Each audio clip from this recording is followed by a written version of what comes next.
Vamos a conversar con el señor Daniel Hermosa, director de Pymes a nivel nacional, a quien damos la más cordial bienvenida. Es un diálogo vía Zoom. Buenas tardes, señor Hermosa. Muchas gracias por estar en este diálogo. No, muchas gracias a ustedes por la oportunidad que nos dan de poder un poco comentar nuestra situación y lo que tenemos que hacer todos juntos para salir de esta grave crisis, ¿no? Que a pesar de algún entusiasmo que nos lleva a las próximas fiestas navideñas, siempre es complicado debido a la crisis de consumo, ¿no? Por la pérdida de empleo que en este momento estamos enfrentando, ¿no? Es verdad. Señor Daniel Hermosa, a nivel nacional, ¿cuáles son los datos que se tiene, si es que hay, sobre cuántas pequeñas y medianas empresas existen y a quiénes se le dice pequeña y a quién mediana empresa? ¿De qué márgenes hablamos? ¿Cuáles son las características? A ver, microempresas son casi 2.200.000 a nivel nacional. Las pequeñas empresas no llegan ni a 120.000, 150.000. De ahí vienen las medianas, que son casi 50.000, y de ahí las grandes, que no llegan, creo que ni a 1.500. Más o menos esa es la estructura empresarial prepandemia, ¿no? Porque obviamente después de la crisis, nosotros publicamos un estudio a comienzos de este año en el diario Gestión, ¿no? Y en RPP fueron, digamos, difundidos, donde nosotros señalamos de que casi 500.000 de empresas habían salido del mercado, algunas quebradas, un 30% de ese 500.000 quebradas, y el resto había migrado a la informalidad. Y esto debido fundamentalmente a una crisis que nadie visibilizó, que fueron las crisis de los alquileres, ¿cierto? O sea, Gamarra prácticamente se convirtió en un centro comercial fantasma, en el caso de Lima, debido a que muchas empresas tuvieron que dejar sus locales alquilados porque no tenían la posibilidad de poder seguir pagando los alquileres, y de alguna manera algunos malos, digamos, propietarios de algunas tiendas les retuvieron, porque acuérdate que muchas empresas pagan el año adelantado, ¿cierto? Es verdad. Y les cobraron los 3 meses de cuarentena y se quedaron algunos con las garantías, y eso descapitalizó gravemente a muchas empresas. Entonces, ahora, Comex, que es un gremio grande, ha hecho una publicación hace un mes aproximadamente, donde ellos hablan de 1 millón de empresas afectadas, ¿no? 1 millón de empresas afectadas. 1 millón de empresas afectadas, ¿no? Entre migradas a la informalidad y quebradas. No creemos que sea tanto. Ojalá. ¿No? Porque ha habido un proceso de reconversión también, ¿no? Que habría que mapear. Claro. Se han adaptado, han migrado, ¿no? a otros rubros. ¿Este sector ha recibido algún tipo de apoyo por parte del Estado? Bueno, mira, en la época de Vizcarra hubieron muchas medidas, pero todos eran de postergar pago de impuestos, postergar obligaciones de tipo tributario, la devolución acelerada de impuestos, en el caso de que tuvieras alguna devolución pendiente, ¿no? El tema de la suspensión perfecta, que ayudó a algunas empresas, no más de 7.000, 8.000 empresas, no fue un universo muy grande, ¿no? El tema de Reactiva y el PAE-MIPE, ¿no? Que al final se convierte también en una espada de Damocles para el futuro. Recuerda que se ha alargado un año más el periodo de gracia, y que el próximo año va a haber empresas que van a tener la obligación de devolver el préstamo, y si no lo hace, el Estado va a tener que responder como garante de estos préstamos. Así que yo creo que ahí debería existir una gran preocupación de parte de este gobierno en tratar de ayudar a las MIPES en general, para que el Estado no tenga que después soltar la plata y pagar la garantía, ¿no? Y obviamente todo ese contexto, digamos, de crisis social, de crisis política que nos ha traído este gobierno por su famosa Constitución, que me parece pues inoportuna, por decirlo menos, ¿no? Porque en este momento, digamos, de crisis sanitaria y económica, meter un tema controversial, ¿no? Y de inestabilidad me parece por lo demás irresponsable, ¿cierto? E inoportuno, repito, ¿no? Y yo creo que ese también ha sido un factor que ha hecho que el dólar se dispare y que todos pierdan capacidad adquisitiva, ¿no? Porque si antes podías comprar con 100 soles una determinada cantidad de productos, ahora ya no es así. Y hay que recuperar, por ejemplo, a nosotros nos preocupa muchísimo nuestros consumidores, donde están nuestros jubilados, ¿cierto? Donde es necesario devolverles con un pequeño aumento esa capacidad adquisitiva que han perdido en las últimas semanas. De otro lado, el pago de la deuda social, por ejemplo, el FONAVI, y también el pago de la deuda social a la MIPE, ¿no?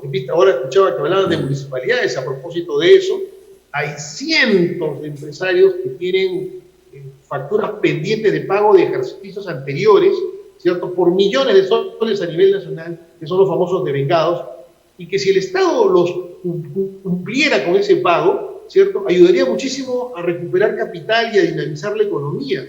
Hay medidas que son muy sencillas y que están ahí, y no estamos hablando de bono, no estamos hablando de regalo, Claro. estamos hablando de una deuda que nos tienen, Claro. ¿cierto? Y yo estoy seguro que ustedes, tu canal, debe tener algunas facturas de algunos Así años es. que nunca las han podido cobrar.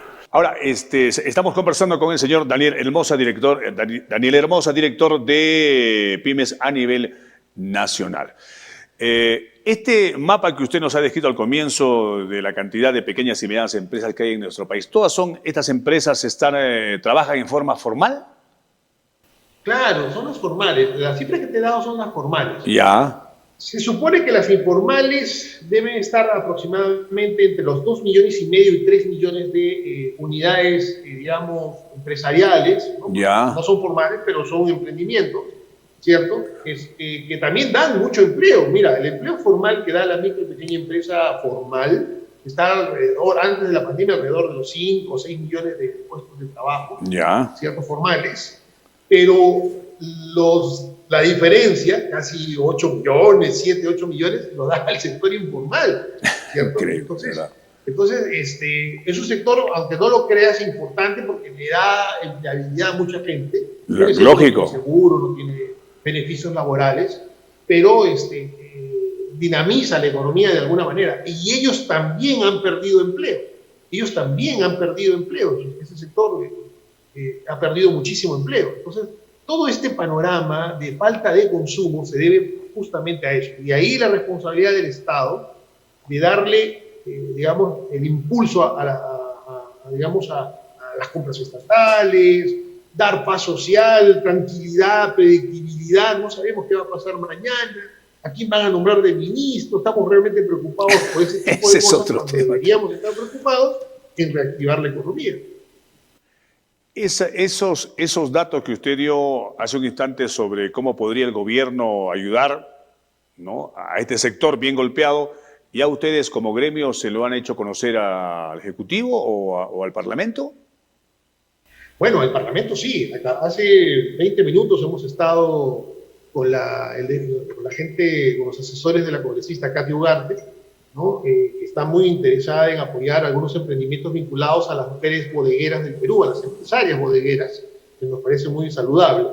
El día de ayer hemos estado con el ministro de Producción, Roger Incio, justamente haciendo estos planteamientos, ¿no? El tema de la deuda social a la MIPE, el pago de los devengados, que ayudaría muchísimo, repito, a darnos un incentivo de capital.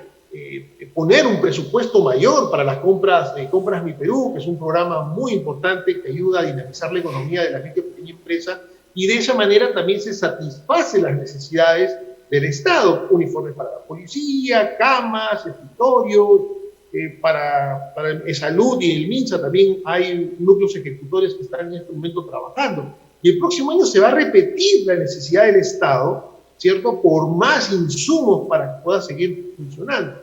De esa manera, pues, se reactiva muy bien la economía. Otro tema que también hemos planteado ayer al ministro de Producción es que se incorpore la industria gráfica a Compras Mi Perú, que es un sector muy golpeado, no solamente por la pandemia, sino también por la tecnología. Hoy día la publicidad es virtual, las facturas electrónicas, las boletas electrónicas, hace que ellos dejen de imprimir mejor dicho, pierden demanda, ¿cierto? Y la situación es muy complicada. Ahí le hemos pedido que se incorpore a Compras Mi Perú y que, por ejemplo, el Ministerio de Educación, que tiene un gran presupuesto, pueda adquirir también a las micro y pequeñas imprentas de todo el país productos para los estudiantes, ¿cierto?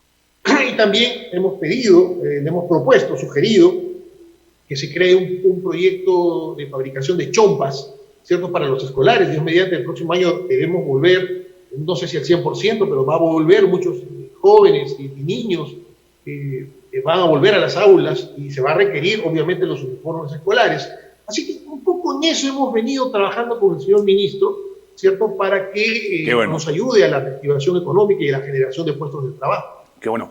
Bien, amigos, quedó pendiente la pregunta final con quien estamos conversando, que es el señor Daniel Hermosa, director de Pymes a nivel nacional. Ya nos dio algunos datos de los segmentos, ¿no?, de las pequeñas, las medianas empresas formales en nuestro país y la difícil situación por la cual están atravesando. Bueno, y la pregunta que quedó pendiente. Hay un grupo de peruanos que quieren cambiar la Constitución. Están en todo su derecho, bajo los márgenes que las leyes lo dispongan. Hay otro grupo que no está de acuerdo. El grupo que quiere cambiar la Constitución aduce en el tema económico que prácticamente este es un desastre y que no incentiva a las empresas y que hay que cambiarla por completo, hay que torpedearla. Quizá tenga razón, no lo sé. Ustedes, que efectivamente son los que generan movimiento y trabajo en nuestro país, ¿están de acuerdo con ese cambio? ¿Sugerirían, en todo caso, si no es un cambio total de la Constitución, algunos capítulos que podrían mejorar un desenvolvimiento económico del sector que usted representa? Lo escuchamos. Bueno, mira, a ver, nosotros hemos analizado este tema, inclusive antes de la campaña, ¿no? Porque es un tema que definitivamente es controversial. Ahora, la Constitución en sí misma, lo único que creemos nosotros que podía modificarse es una consideración que no ha tenido el legislador al momento de, dar la Constitución, ¿cierto? Que es justamente la intervención del Estado en estos momentos de crisis sanitaria en la que nos encontramos, ¿no? Si bien es cierto, hay un estado de excepción que está contemplado en la Constitución en caso de guerras o de desastres naturales, este contexto de pandemia no está muy visible. Y básicamente, ¿por qué lo decimos? Porque el Banco de la Nación, por ejemplo, que ha sido ofrecido para dar préstamos a las micro y pequeñas empresas y en general a la población, de acuerdo a la Constitución, el Estado tiene un rol subsidiario, ¿cierto? O sea, donde no entra el sector privado, entra el sector público, ¿cierto? Entonces, habría impedimentos legales como para que el Banco de la Nación entre a competir, digamos, desde el punto de vista operativo, en favor del crédito empresarial o crédito de consumo, ¿cierto? Si bien es cierto, se puede dar un decreto de urgencia y se puede salvar ese problema, no es el hecho de que se haga en este momento. Ahora, las críticas que normalmente se están dando para justificar el tema de la Constitución es el tema de los monopolios, el tema de la posición de dominio de la gran empresa, en detrimento de la micro y pequeña empresa. Bueno, debo decir que no es así, ¿cierto? Si bien es cierto, hay una percepción, digamos, delicada o susceptible con relación a esta realidad, eso no es debido a la Constitución. Es debido a la normatividad que se dio en la década del 90. Todas las leyes de promoción de inversión privada, las leyes de telecomunicaciones, todas estas leyes que se dieron en su momento, estamos hablando de la década del 90, tenían el objetivo de promover la inversión, ¿correcto?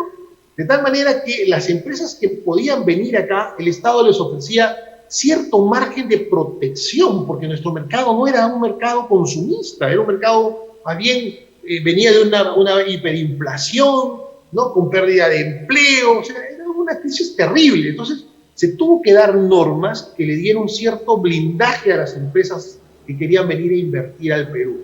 Dígame si, a ver, sonaría lógico que en la década del 90 entraran 5 empresas de telecomunicaciones. Tengan la seguridad que ninguno hubiera sobrevivido al siglo siguiente, porque no había suficiente mercado como para darle sostenibilidad a 5 o 6 empresas o más, ¿cierto?